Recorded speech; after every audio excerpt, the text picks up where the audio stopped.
Good afternoon, everyone.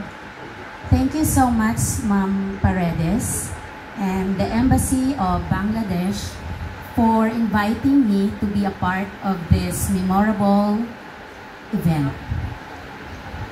The poem, Sa Aking Mga Kababata, or in English, To My Fellow Youth, written by our national hero, Dr. Jose Rizal, when he was 8 years old, urging Filipinos to cherish their native language and culture as a symbol of national identity, emphasizing its importance in achieving freedom and expressing love for one's nation.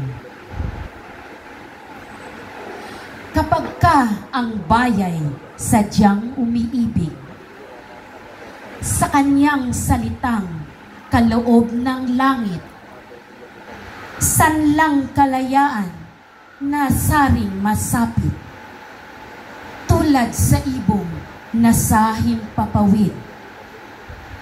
Pagkat ang salita'y isang kahatulan, sa bayan, sa nayot, mga kaharian, at ang isang tao'y katulad kabagay ng alinmang likha noong kalayaan. Ang hindi magmahal sa kanyang salita, mahigit sa hayop at malansang isda, kaya ang marapat pagyamaning kusa, na tulad sa inang tunay na nagpala. Ang wikang Tagalog tulad din sa Latin, sa Ingles, Kastila at salitang Anghel, sapagkat ang puon maalam tumingin, ang siyang naggawad, nagbigay sa atin.